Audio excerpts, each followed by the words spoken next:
Yeah. What up? You already know what it is. It's your man, Virgil Bear, a.k.a. Stacks with the Facts. And now y'all tuned in to another episode of A Real Talk Podcast. And today, I got an esteemed guest on the show, childhood friend. Been knowing this girl a long time. It's my girl, Chanel. And I'm going to let her introduce herself to y'all. Hey, I'm Chanel, a.k.a. Starr, a.k.a. Crystal. That's the one I know. We can talk about that in a minute. Right. What's up? I'm here to, let y'all know a little bit about me.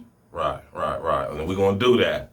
All right, well, she just answered my first question, so she told y'all that. So y'all know we got to get into it. So my next question I got is, tell us about why you decided to start your business. Before we get into that, I want to ask you, just tell us a little bit about yourself, a little bit more in depth as far as your story, where you come from, and what brought you to where you at right now in life. Well, I'm from Dayton, Ohio. Right. Gym City. I love, all my Dayton, y'all know it's me, because my name rings bells in Dayton. But anyway, I moved here actually because I was a young mom or whatever, and I had boyfriends that sold drugs and stuff like that all the time. I never really had a boyfriend that worked or anything like that, and my kid's father had got in trouble, and the police had came. I was actually pregnant with my daughter, who is 24 now. Right. I was actually pregnant with her, and with the first incident, the police had came to my house, and he promised it would never happen again. Right. And then, and of course, I'm young, so the money is, the all that is blinding. You think you in love, what I'm saying, but it's not love. It's just a lifestyle or whatever. We all been there. Right.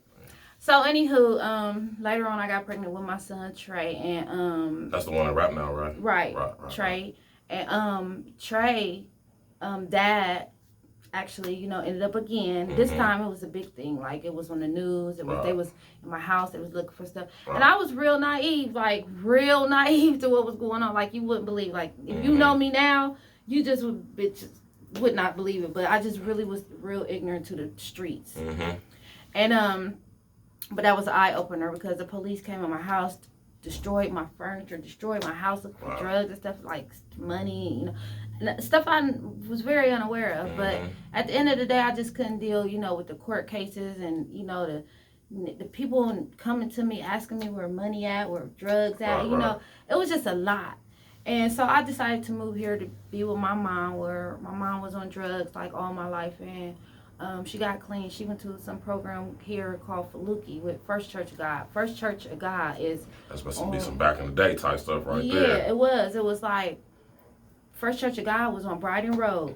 And, it's the church that's on Refugee, the real big one. Right. He got a real big following now. You talking about Timothy Clark? I think his name is Pastor Timothy Clark. Yeah. Well...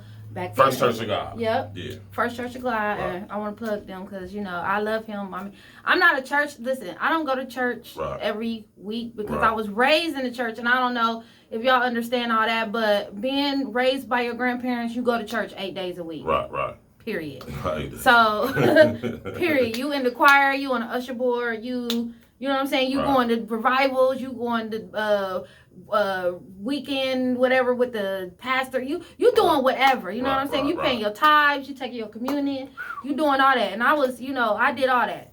I was all that. Usher board. I'm telling you would believe.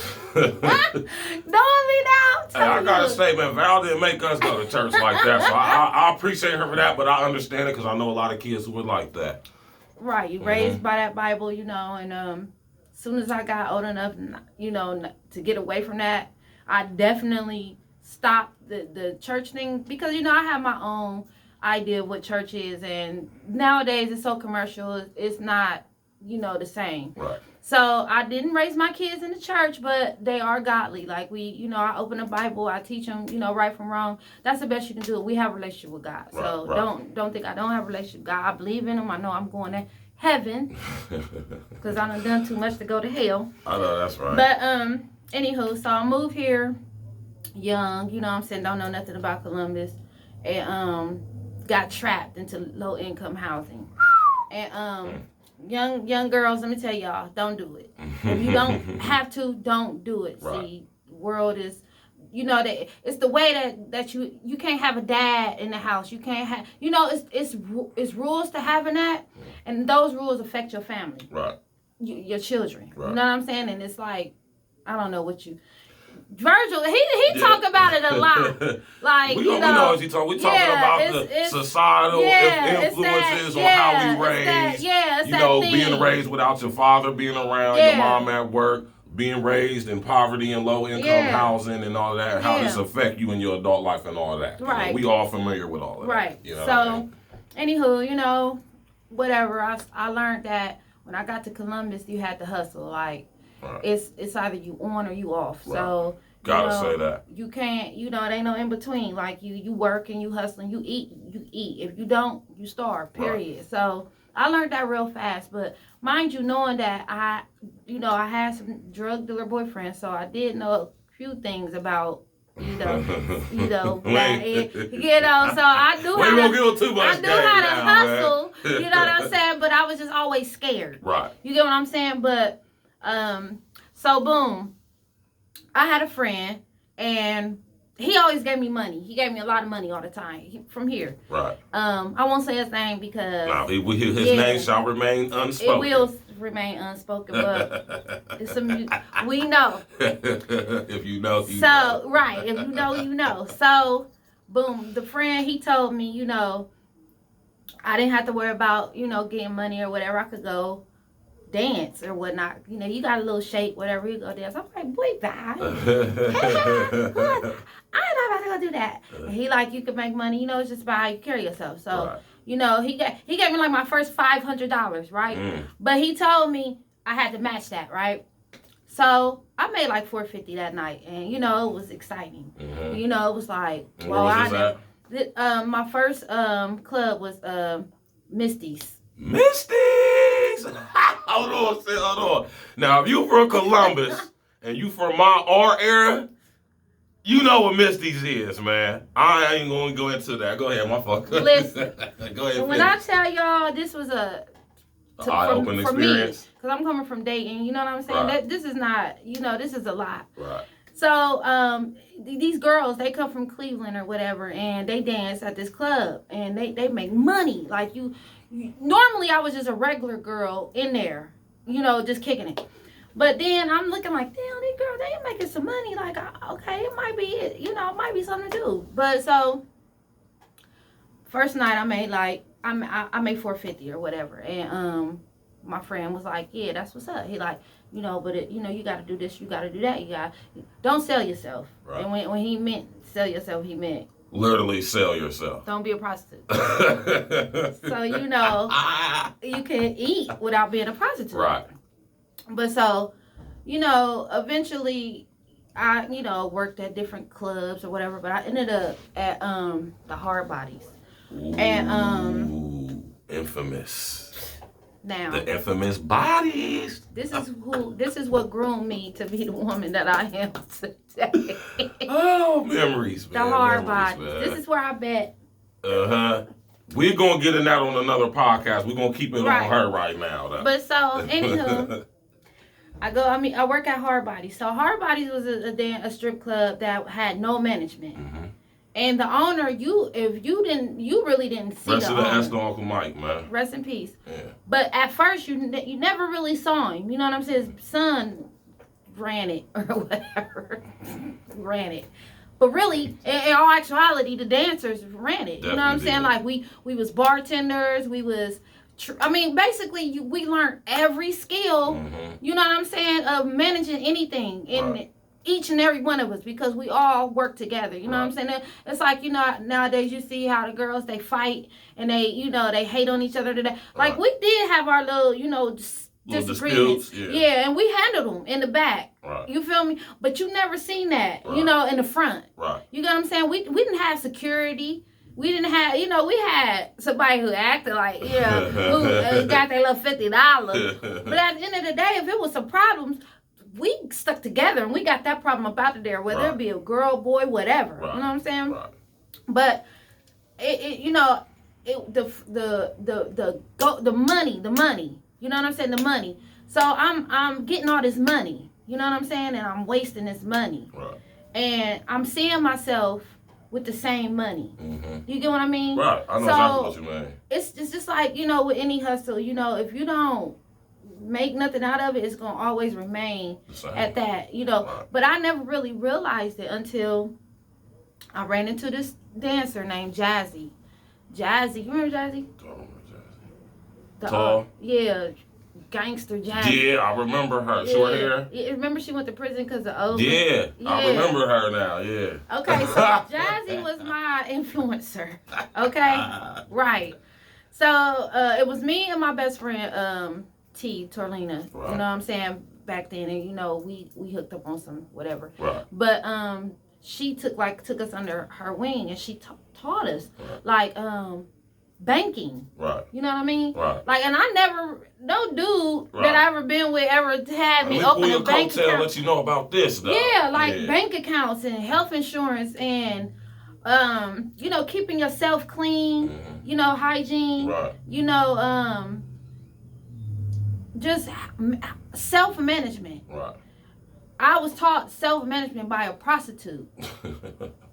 Like, this is real. Right, you know real what I'm saying? Like, and, you know, you get caught up in this life and you do things, you know, whatever the case may be. But ultimately, if you have a plan and a goal, it don't matter what it is that you do. If you have a plan and a goal, you meet the goal and you get out of that. You know, if I'm doing this right now for me to do this, I'm doing it so I can do that. Right. Like Diamond, that on Players Club like that, that's unrealistic. It's like Diamond was going to school and was stripping, but Diamond had all this other stuff going on. You know what I'm saying? In all actuality, you cannot, you know, you can't do that. You can't live like that. You gotta have everything in order. You gotta have a plan. You know what I'm saying? And so I figured it out. Like, Jazzy took us to the bank one night, and Jazzy was like, let me show y'all something.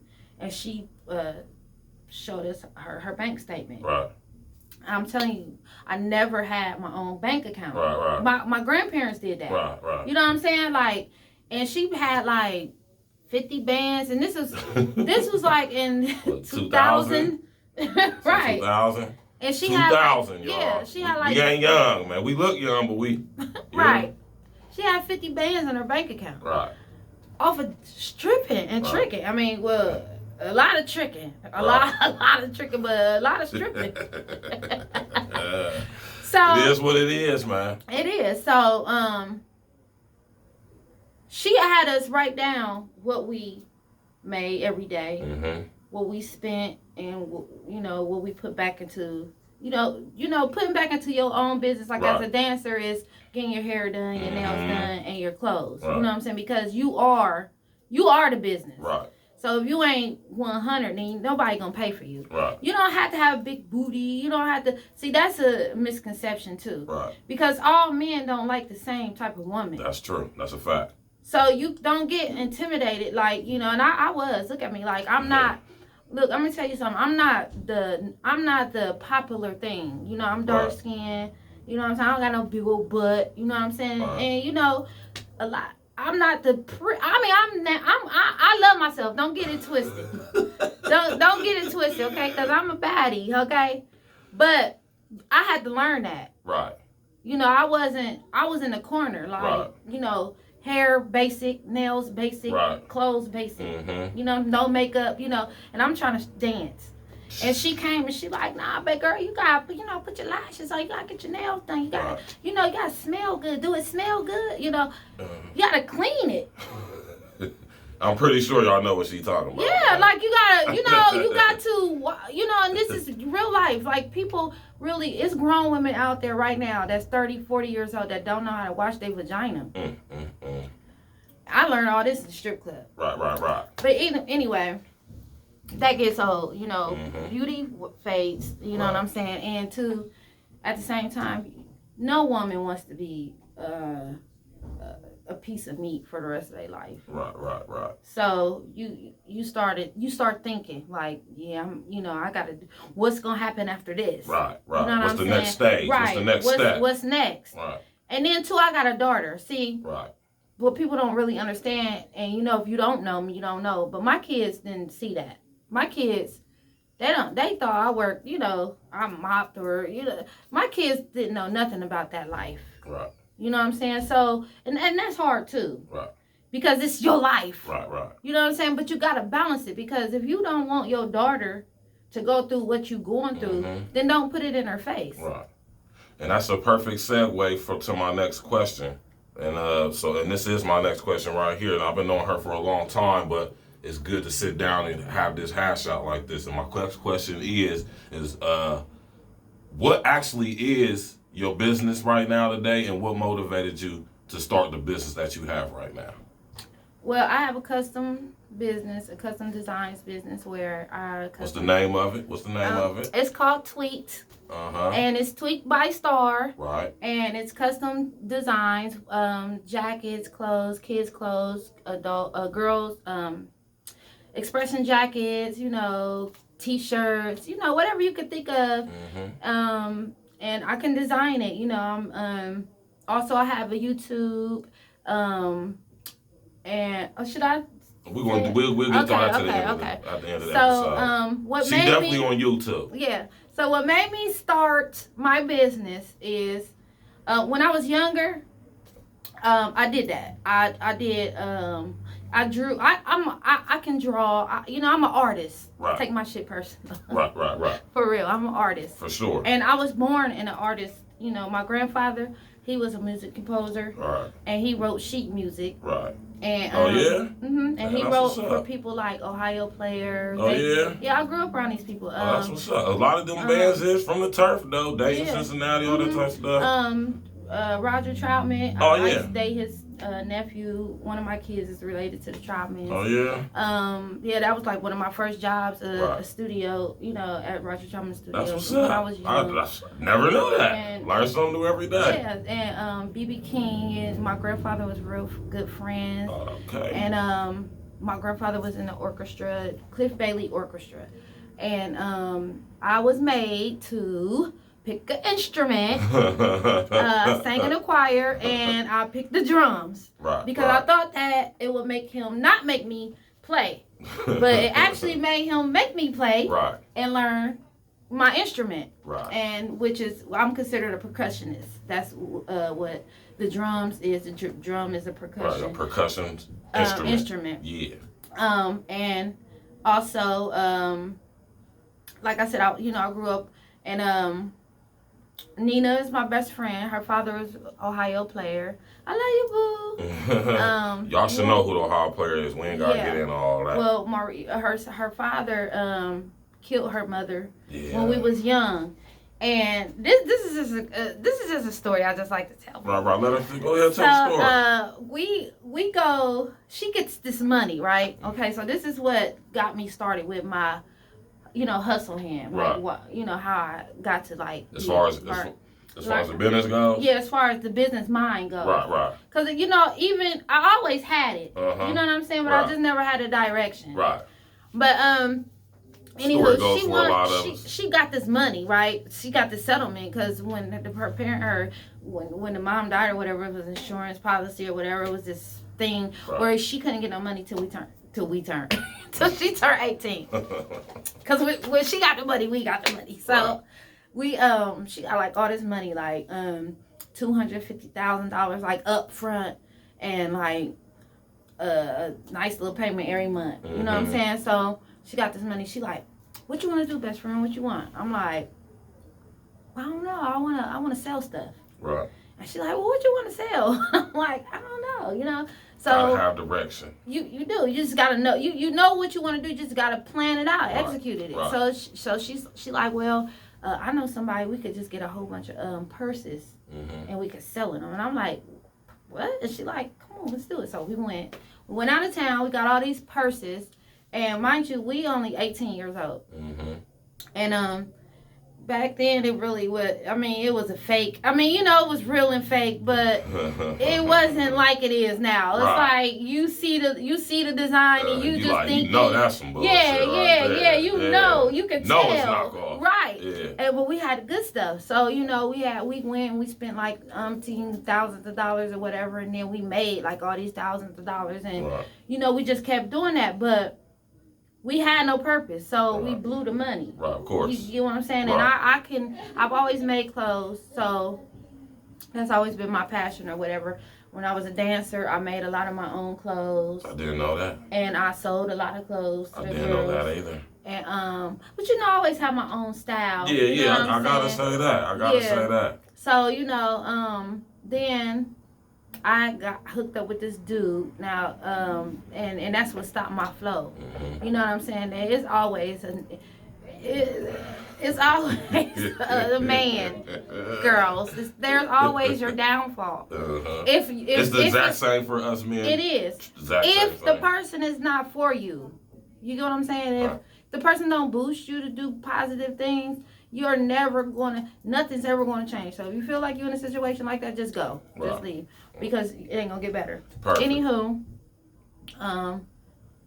we had the lifestyle. But I got tired of it. You know what I'm saying? I got tired of the games and all that. And him controlling everything I own. Right. That was it. It was it's like when he get mad, oh, that's my car. Or this is my house, get out. Or them ain't my kids. Because we didn't have kids together. Right. I had my kids young. Yeah. You know what I'm saying? So I had my kids. Right. They wasn't his. This you know what I'm saying? Was in Greenbrier? Yeah. Okay.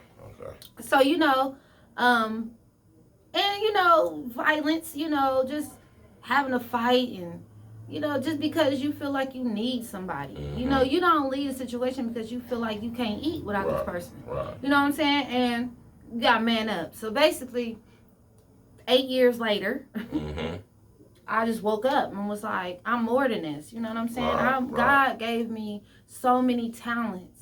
And, you know, I can do so much. And why am I letting this person who has nothing, no type keep me from being the best version of myself type situation? Right. And I got to go. And I left with the clothes on my back in my little beat up van. You know what I'm saying? And he bought me a Lexus. Oh, with him, I had it all. You know what I'm saying? But I drove to his house in a van. And I parked that van. And the whole time we was together, that van was still there. You know what I'm saying? Yeah, I see exactly and when it was time to go, it was time to pack the kids up. And the van was right there. Right. And the kids, you know, they was like, what's going on? Yeah. No. Yeah. But I had to. And, you know, my friend told me, like, it's this thing called a print press. And you can make shirts. Right. And I'm like, what? And they like, man, this is the thing. Like, people like to have their own stuff on their shirt. Clothing. Yeah. Exclusive. Right. And he like, I noticed how you always cutting up your clothes. And I mean, like, if you know me, then you know I have a different type of style. You know what I'm saying? Like, it's my own. You know what I'm saying? Whatever the case may be. I guess he noticed that or whatever. So he like, yeah, just do this. So last year, actually a year ago on Valentine's Day, my man, who I'm in love with, he's a good man. That's what's up, man. He asked me what did I want for Valentine's Day last year, and we 7 years in, so you know it's only so many edible rings and shit you get. I told him I wanted to start my business. Right. And he was like, well, what does that mean? What does that look like? Yeah. What does that mean? What does that mean? Yeah. He like, do you even know? And I'm like, yeah, I want my own t-shirt and design business. And he like, okay, so what you need for that? And I told him everything I needed. That's you know? What's up. And a week later, Amazon knocked on the door, like beep beep. That's what it do. And so, and I've been, you know, so boom. The first thing I made was a shirt for him. Right. Of course, right. With his name on it. And I posted it on Instagram, and a lot of people was saying like, "Where you did that?" Where you and get I, that at? yeah, and I was like, "I made it." And then, so at the same time, some fluky happened. My son, as always, is a custom shoe designer. Okay. You know. Is the same young brother be rapping too? No, my oldest son, the one that's in the Marines. Okay. He is a custom shoe designer. He Right. do Jordans. He bring them back. Like he get the nasty, trashy, dirty ones, and he so he restores them. He like takes them apart. Yeah. Oh, I'm hit. Yeah. Big money in that, y'all. Big money in that. Yeah. And he also do cosplay. Okay. And he With the makes comic book characters and all that yes, stuff. He makes the and costumes. he makes the armor for this this guy Right. that everybody likes to be, right? Right. And you wouldn't believe it. He makes a lot of money off of it. I'm pretty sure he do. And so, anywho, my son told me, you need to do this. Right. This is what you need to do. So he broke everything down for me, like business-wise. Right. You know what I'm saying? Right. How to have my own accounts, how to have my own Start your LLC up and all that type of stuff. Get permits, your licensures and all that stuff. vendor, everything. Right, you know what I'm saying? So that when business gotta be right, y'all. It gotta be right. It do. You gotta have your LLC. You gotta and every state have different laws. Mm-hmm. You know, you can go to this state with that, but you gotta have, you gotta have everything together. Right. And it takes time because I just started my business and, I want to give up all the time, but I have a goal. Right. You know what I'm saying? So, and I'm in a good space. Like, you got a class support team, it seemed like. I do. I have a great, that's the thing. Like, I'm 43. Right. I didn't know you was that much older than me. So, yeah. I thought you was like 40, 41. I didn't know you was 43, but I'm 35. Okay. Don't tell nobody. Don't tell nobody. But I don't look this good for no reason. Okay. But, yeah, like, it took my son to teach me. Right. You know what I'm saying? Right. And the whole time, my whole life, well, his whole life has been me working here, working there, doing this, doing that to provide. Mm-hmm. You know what I'm saying? And the whole time I had a talent that I didn't have to do that. Right. And so, I mean, everything works for other people. And I just want to be that person for one girl. It might be one girl out there that is listening to me right now and it's like, I got a talent. Right. I can do that. Right. And you can. And that's all it's all about. That's all about. And this is another perfect segue into my final and last question. She hit right on that. And this is why I like capturing because you don't get this raw stuff on scripted TV. My last question is, so with all that you just said, how is it embarking on your journey to become a successful entrepreneur in today's society, being a woman and a black woman at that? Well, and you can answer that however you Okay, so right now is the time for us, right? Right. So women, black women especially. Women. They open so many doors for us to do things because we won't do them. Right. We so conditioned, you know what I'm saying, that we can't. This is all what we for. But really, you gotta look at the greats. You know what I'm saying? You gotta have a role model. You gotta have somebody, outside of your own inner. You know what I'm saying? Right, I know exactly what you're saying. And you have to surround yourself with greatness. Right. You can't not be, your little bum friends who every day they want to party and they broke and you're not gonna succeed. And listen, you're gonna lose friends. Man. But the thing is, my determination to have generational wealth. Right. Is what it is. I have 3 grandkids. Leaving something to the kids and the kids' kids and all of that. Because I'm gonna die eventually, and when I do, I want my grandkids to be working in a corporation with our name on it. Exactly. I don't want them to be working for Trump Towers. Right. 2020 is all about generational wealth. Amen. Right, and creating opportunities for our kids so they ain't gotta go work. We ain't raising workers, we raising bosses out here, man. So with that being said. So give them some of your contact information and the name of your business so they kind of want to get in contact with you or they want to try to, utilize some of your services. So you can reach me on Facebook at Starr Stayflyy or TWIQED by Starr. You can catch me on Instagram at tweaked_. You can catch me on Snapchat. That's what Snapchat. Oh, you don't? Nah, I don't. It's not a handle? I mean, it is. I personally don't. You don't like Snap? I don't like it. I don't like it. It seems like it's more geared for kids and stuff Yeah, like that to me. you know what? You know why I like Snap? Because it's right now. Right. You can't. Instant gratification. You can't edit it. You know, right. it's what you really don't it do. like disappear after 24 hours? Yeah. Yeah, okay.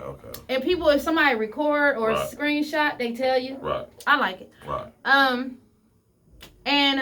Yeah. So you can catch me on Facebook and Instagram at all those handles. And if you need an order, you can DM me and I will return your call. I'll make sure you get your order within 3 to 5 business days. Right. Depending on, if it's something basic. But if it's something hot and exclusive, Right. then 7 to 10. Okay. So, and the prices vary, on what you get. Right.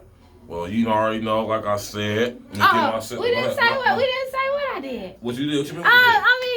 We did. Yeah, The clothes, all that. the weed We track. covered all of that. Yeah, okay. We covered all of that. So for future reference, if y'all want to shop with my sis, y'all check her out on Instagram. What's the Instagram handle?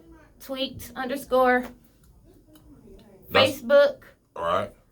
TWIQED by Starr. Okay. And Starr Stayflyy. Right. So what's the name of the YouTube? You said you had a YouTube channel as well. What's the name of the YouTube? Starr Barbie's Life. Okay, so you already know what that is.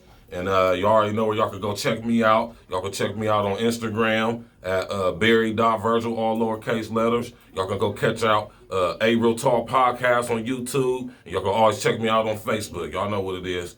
So this has been another episode of A Real Talk Podcast. I'm your man about town, Virgil Berry, a.k.a. Stacks with the Facts. I'm going to let my sis introduce herself one more time again. Starr. TWIQED by Starr. Right. TWIQED by Starr. You already know what it is. So stay tuned to another episode of A Real Talk Podcast. We'll see y'all next time. Peace. Peace.